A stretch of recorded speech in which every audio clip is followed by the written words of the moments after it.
Hey guys, it's Sergio. So we're starting a new vlog today, with a bad start to the week. So being a gym owner comes with its pros and its cons, and sometimes those cons are things unexpectedly breaking, like my Texas deadlift bar. When things like this happen, it's kind of disappointing, obviously, that something is like broken when it should last like really decades.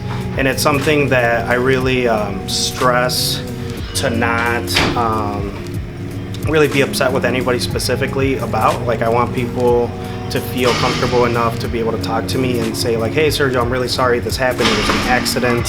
I'd rather open those lines of communication versus kind of like be hostile towards somebody or yell at somebody or punish somebody for doing something. I think that it's much better to have that open line of communication, talk to that person, figure out what's the issue, and then kind of go from there. In this case, it's just from wear and tear. Like, it's a 5-year-old bar. It should last longer, but it's been slammed a lot in the past. So, things happen, but we're gonna go ahead and replace it.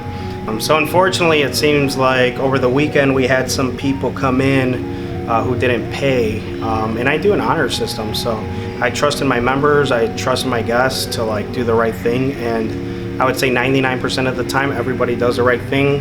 I have like a little cash jar, I have like my Venmo quick pay info up at the front, but unfortunately in this case they didn't pay, and so today they came back, and instead of being hostile towards them and saying like, hey, you need to pay and like you need to get out of here, like, I don't think that's the right approach. So I just went up to them and I said, hey guys, like, I noticed you didn't sign in, we do run in an honor system. It is a private like gym. It's just me and my wife who run the gym.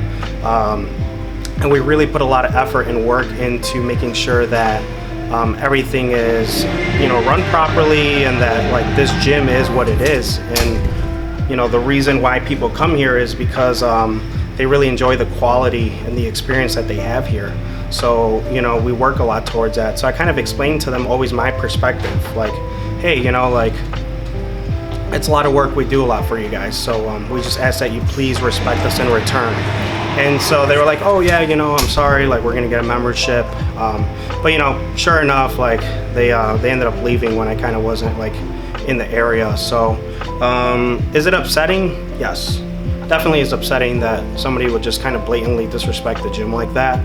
But at the same time, it's like, those are the people that I don't think ever really come back, and I guarantee you they'll never come back because they were like, oh wow, but I think it's much harder to disrespect a business or a gym or anything like that when there's a face to the business. So that's why I really try to make an honest effort when I meet people and talk to them, like, to try to like get to know them.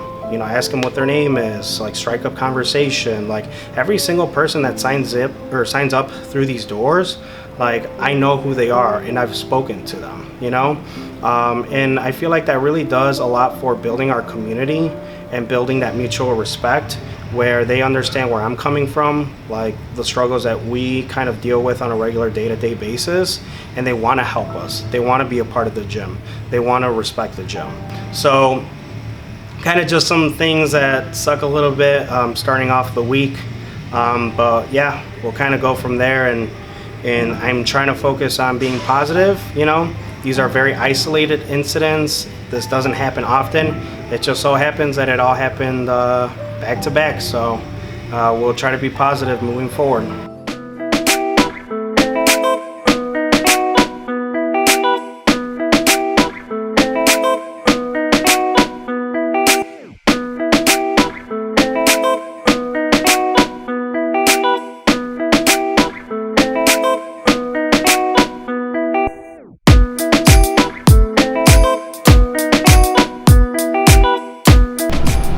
Bit of a stressful day, so I came in to get a haircut, and then I was pretty hungry, so I got some tacos at Cilantro, which are really good. I went to the one here in Addison, but they have a bunch everywhere. But I also go to the Michoacana usually when I come over here, and I pick up a paleta it's called esquimal. So kind of sounds like Eskimo, but really hits the spot right now because I was kind of really stressed out this morning. So helps me kind of like ease up a little bit, and then hopefully we'll go home and relax in a second and get a little bit of more work done, but hopefully at my pace. First day that I don't have to work in the Tuesday evening, so I'm very excited. All right, so we got an order from Skull Smash Ammonia.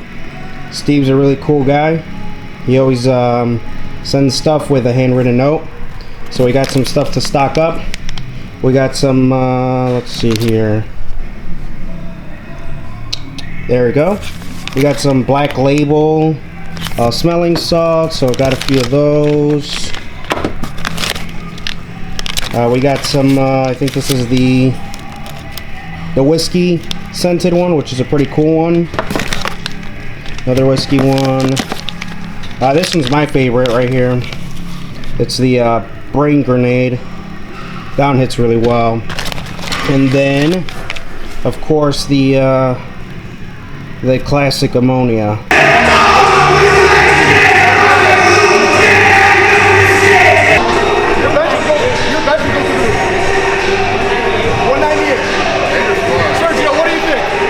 What do what? This doesn't mean a 198 for once. That he looks 198? Yeah, 40 pounds. 40 pounds. Yeah. Hello. Hello. Hello. What are you doing? I'm just running around. So today's Jackie's birthday. There's Jackie. Hello. I'll try to clip in some of the little bit of the book that I put together for her, so you guys can see what I got her for her birthday present.